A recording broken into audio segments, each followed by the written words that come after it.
Hello students, तो कैसे आप सभी लोग। उम्मीद करता हूँ आप सभी बहुत अच्छे होंगे, बहुत शानदार होंगे। आपकी पढ़ाई बहुत बेहतरीन तरीके से चल रही होगी। आप सभी को पता है हम क्लास 9th का आपका एनसीईआरटी का मैथ करा रहे हैं, जिसमें कि हम थ्योरम 9.7 आपको पिछली एक्सरसाइज में पिछली वीडियो में करा चुके हैं। आज चलेगी आपके थ्योरम 9.8। हम 9.2 एक्सरसाइज तक कंप्लीट करा चुके हैं।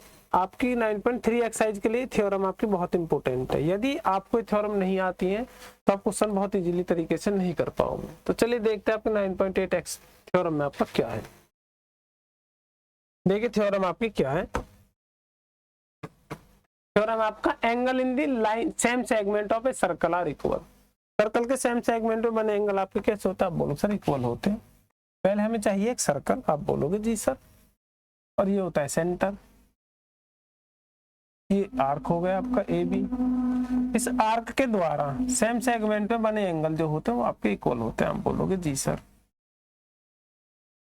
तो ये जो एंगल बनेगा आपका, ये मान लिया C D, angle A C B और ए डी बी, ये एंगल आपके इक्वल होंगे। ये चीज आपको प्रूव करनी है, आप बोलोगे जी सर। अब आपको गिवन क्या क्या चीज है।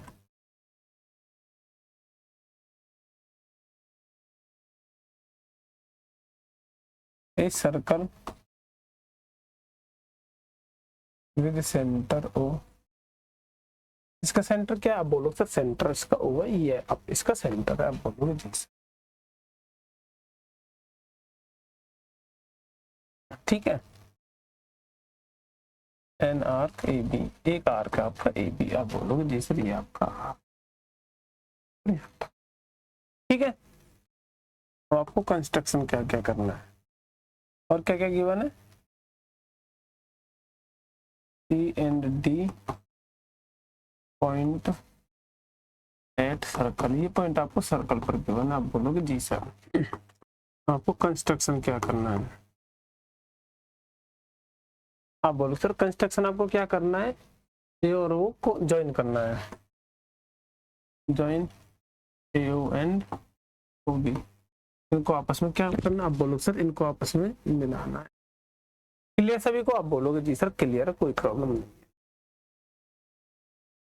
अब आपको सॉल्यूशन करना है। पहले तो ये लिखो प्रूव। प्रूव क्या करना है आपको, प्रूव मैं आपको बता चुका हूं। आपको करना है कि angle A C B equal है एंगल ए डी बी की, ये चीज आपको प्रूव करनी है, आप बोलोगे जी सर कोई प्रॉब्लम हमको यहाँ पे नहीं है। अब बढ़ते हैं सॉल्यूशन की तरफ। इसमें आपको जो पीछे आपने लास्ट थ्योरम की होगी, यदि उस थ्योरम आपको पता होगी तो आप बहुत इजीली तरीके से इसको कर पाओगे। आपको पिछली थ्योरम आपने क्या पढ़ी थी, लास्ट थ्योरम आपकी क्या थी, थ्योरम 9.7 थी कि किसी भी आर्क के द्वारा एक आर्क जो कहां पर सेंटर पर जितना एंगल आपका बनाता है सर्कमफेरेंस पे उसका आधा बनता है।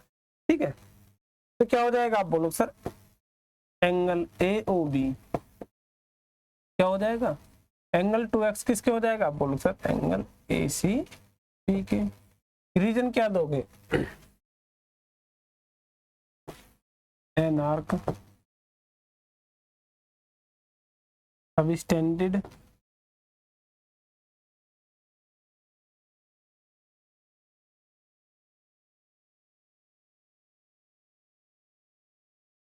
Angle at centre is double, क्या होता है double to the angle subtended at circumference. Circumference बोल दो या सर्कल बोल दो, तो कोई भी आर्क यदि सेंटर पर जो भी एंगल बनाता है वो आपका डबल होता है यदि आप सर्कमफेरेंस पे जो एंगल बनाते हो। इसकी जगह आप थ्योरम 9.7 में लिख सकते हो, लेकिन यदि पेपर में आएगा तो आपको ये लिखना होगा। ठीक है, हो सकता है उनको नहीं पता हो कि 9.7 थ्योरम आपकी क्या थी, लेकिन वो इस चीज को भली भांति अच्छी तरीका से जानते हैं, आप बोलोगे जी सर। दूसरा क्या हो जाएगा, एंगल ए ओ बी, यदि हम इसके परस्पेक्टिव से देखें तो एंगल ए डी बी, ये भी आपको क्या हो जाएगा एंगल ए डी बी, ये भी आपका 2 टाइम्स हो जाएगा। रीजन क्या देना, आप बोलो सर बिल्कुल सेम रीजन आपका ये लिखना। क्लियर सभी को, आप बोलोगे जी सर क्लियर है। ये आपकी इक्वेशन फर्स्ट हो जाएगी इक्वेशन सेकंड। तो क्या हो जाएगा, आप बोल सकते from equation first and second. Equation first और सेकंड से आपको क्या निकल के आ जाएगा, आप बोल सर इक्वेशन फर्स्ट और सेकंड से क्या निकल के आएगा आपका, वो चीज यहाँ लिख देता हूँ। देखो लेफ्ट साइड दोनों की इक्वल है तो दोनों की राइट साइड भी आपकी इक्वल होगी, आप बोलोगे जी सर तो 2 मल्टीप्लाई में एंगल ACB क्या हो जाएगा 2 मल्टीप्लाई में एंगल ADB। 2 से आपका 2 कैंसिल हो जाएगा, आप बोलोगे जी सर क्या बचेगा, एंगल ACB इक्वल में क्या हो जाएगा एंगल ADB। आप बोलोगे जी सर बिल्कुल, और यही चीज आपको प्रूव करनी थी, angle ACB equal angle ADB। Clear सभी को, आप बोलोगे जी सर क्लियर है। अब इसमें आपके क्वेश्चन कैसे बनेंगे, ठीक है, अब इसमें आपके क्वेश्चन ऐसे बनेंगे, सपोज दैट ये एंगल आपको कभी भी ये एंगल गिवन कर दे 20 और आपसे ये वाला एंगल पूछा तब बता सर ये भी आपका 20 ही रहेगा, क्योंकि सेम सेगमेंट में बने आपके एंगल है, क्या है angle in same segment. Reason आपको क्या देना है, angle in same segment of a circle. Clear सभी को, आप बोलोगे जी सर क्लियर है, कोई प्रॉब्लम हमको यहाँ पे नहीं। तो ऐसे थ्योरम आपकी थ्योरम 9.8 खत्म होती है। 2-3 थ्योरम और है, यदि वो आपकी क्लियर हो जाएंगी तो आप फिर हम एक्सरसाइज की तरफ चलेंगे, तभी आपको एक्सरसाइज अच्छे तरीके से समझ में आएगी। तो चलिए मिलते हैं अगली वीडियो में, जब तक के लिए धन्यवाद।